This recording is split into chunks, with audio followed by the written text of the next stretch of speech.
Assalamualaikum warahmatullahi wabarakatuh. Perkenalkan, saya Nilnani Hayatur Rohmah, NIM 2502021-176. Di sini saya akan menjelaskan hasil dari resumen saya dari buku yang berjudul Fikih Muamalah karya Dr. Prila Kurnianisi, LC.MA.SY, tahun terbit 2021.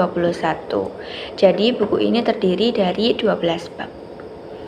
Bab 1 itu menjelaskan pengertian fikih, syariat, dan juga fikih muamalah. Fikih adalah seperangkat aturan hukum atau tata aturan yang menyangkut kegiatan dalam kehidupan manusia dalam berinteraksi, bertingkah laku, atau bersikap yang sifatnya itu lahiriah dan juga alamiah. Kemudian syariat adalah apa yang disyariatkan oleh Allah baik dengan Al-Quran maupun dengan sunnah Nabi, atau yang dapat melengkapi semua dasar-dasar agama, akhlak, hubungan manusia dengan manusia, maupun hal-hal yang menjadi tujuan hidup dan kehidupan manusia untuk keselamatan dunia dan akhirat. Muamalah sendiri dalam arti luas berarti hukum-hukum Allah untuk mengatur manusia dalam kaitannya dengan urusan duniawi dalam pergaulan sosial. Jadi bisa disimpulkan bahwa fikih muamalah adalah hukum-hukum yang berkaitan dengan tindakan manusia dalam persoalan keduniaan. Bab 2 itu menjelaskan larangan muamalah yang terdiri dari riba, khilabah, tadlis, ghoba, najasi, ikhroh, maisir, gharar, riswah, ihtikar, gholat, doror, maksiat, dan juga zulm. Sedangkan bab 3 itu menerangkan kedudukan harta. Menurut istilah, harta adalah segala benda yang berharga dan bersifat materi serta beredar di antara manusia. Harta itu termasuk salah satu keperluan pokok manusia dalam menjalani kehidupan ini. Jadi para ulama usul fikih itu memasukkan persoalan harta ke dalam salah satu daruriyat al-khamsah yang terdiri atas agama, jiwa, akal, keturunan, dan juga harta. Bab 4 menjelaskan konsep hak dan juga kepemilikan. Hak menurut ulama fikih merupakan hubungan spesifik antara pemilik hak dan kemaslahatan yang diperoleh dari hak itu sendiri. Sedangkan kepemilikan, para ulama fikih itu mendefinisikan kepemilikan sebagai kewenangan atas sesuatu dan kewenangan untuk menggunakannya atau memanfaatkannya sesuai dengan keinginannya, dan membuat orang lain itu tidak berhak atas benda tersebut kecuali dengan alasan syar'i. Bab 5 menjelaskan mengenai akad. Akad merupakan pertemuan atau keterkaitan ijab dan qabul yang mendorong munculnya akibat hukum.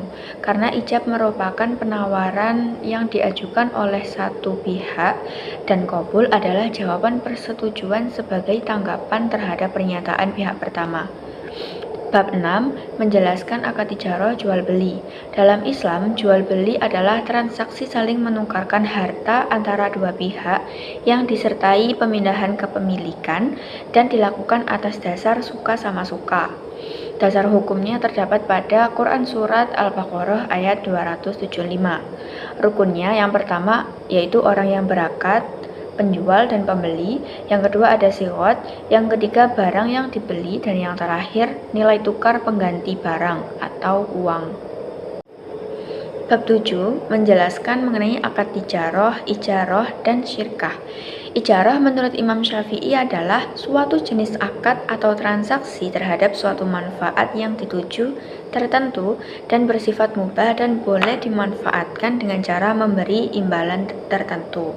Sedangkan syirkah adalah suatu akad kerjasama antara dua orang atau lebih untuk suatu usaha tertentu yang dimana masing-masing pihak itu memberikan kontribusi dana dengan kesepakatan bahwa keuntungan dan kerugian akan ditanggung bersama sesuai dengan kesepakatan. Bab 8 menjelaskan mengenai akad tijarah, mudharabah, musaqah, muzaroah, dan mukhabarah. Mudharabah adalah akad antara pemilik modal dengan pengelola modal tersebut dengan syarat bahwa keuntungan diperoleh kedua belah pihak sesuai jumlah kesepakatan. Musaqah adalah akad antara pemilik dan pekerja untuk memelihara pohon dan sebagai upahnya adalah buah dari pohon yang telah diurus. Kemudian muzaraah, yaitu kerjasama antara pemilik tanah dan penggarap tanah dengan perjanjian bagi hasil yang jumlahnya menurut kesepakatan bersama, sedangkan benih tanaman itu asalnya dari pemilik tanah. Terakhir ada mukhabaroh. Mukhabaroh ini mirip seperti muzaraah, yang menjadi pembeda adalah modalnya. Kalau semisal modal tersebut berasal dari pengelola, itu namanya mukhabaroh. Tetapi kalau modalnya itu berasal dari pemilik tanah, maka disebut sebagai muzaraah. Bab 9, yaitu akad tabarruk. Qorot secara bahasa artinya sebagian, karena harta yang dipinjamkan merupakan bagian dari harta milik pihak yang memberi pinjaman. Rohan, ulama Syafi'iyah menjelaskan bahwa yang dimaksud dengan rohan adalah menjadikan benda sebagai jaminan atas utang, akan dijadikan alat bayar utang tersebut jika yang berutang gagal membayar utangnya. Kemudian hiwalah, menurut bahasa, yaitu memindahkan utang dari tanggungan orang yang berutang menjadi tanggungan orang yang akan melakukan pembayaran utang. Bab 10, yang pertama ada kafalah. Menurut Hanafiyah dan Hanabilah, kafalah yaitu menggabungkan kewajiban yang berutang sehingga menjadi utang penjamin. Sedangkan Syafi'iyah, kafalah yaitu mengharuskan atau mewajibkan dirinya sendiri atas sesuatu yang sebenarnya bukan kewajibannya. Yang kedua ada wadi'ah, secara sederhana adalah sesuatu yang dititipkan. Yang ketiga ada wakalah, atau pelimpahan kekuasaan oleh satu pihak kepada pihak lain dalam hal-hal yang boleh diwakilkan. Bab 11 itu menerangkan akad tabarruk sedekah dan hibah. Sedekah adalah mengamalkan harta di jalan Allah dengan ikhlas tanpa mengharapkan imbalan dan semata-mata mengharapkan ridha Allah sebagai bukti kebenaran iman seseorang. Sedangkan hibah secara istilah adalah akad yang menjadi kepemilikan tanpa terdapat pengganti ketika masih hidup dan juga dapat dilakukan dengan sukarela. Macam-macam hibah ini ada dua. Yang pertama hibah barang, contohnya rumah, sepeda motor, baju, dan sebagainya. Yang kedua ada hibah manfaat yang terdiri dari hibah berwaktu atau hibah muajalah dan hibah seumur hidup atau al-amri. Bab 12 atau bab yang terakhir itu menerangkan mengenai ju'alah. Ju'alah adalah semacam janji atau kontrak di mana pihak pertama itu menjanjikan imbalan tertentu kepada pihak kedua atas pelaksanaan suatu tugas atau pelayanan yang dilakukan oleh pihak kedua untuk kepentingan pihak pertama. Rukunnya ada sigot, jail atau orang yang menjanjikan upah, pekerjaan mencari barang yang hilang, dan juga upah atau hadiah.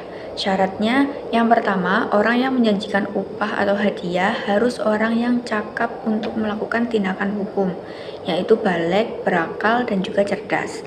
Yang kedua, upah atau hadiah yang dijanjikan harus terdiri dari sesuatu yang bernilai harta dan juga jelas jumlahnya. Yang terakhir adalah pekerjaan yang diharapkan hasilnya harus mengandung manfaat yang jelas dan boleh dimanfaatkan menurut hukum syara. Sekian hasil resumen dari saya. Mohon maaf apabila terdapat kesalahan dalam pemilihan kata. Wassalamualaikum warahmatullahi wabarakatuh.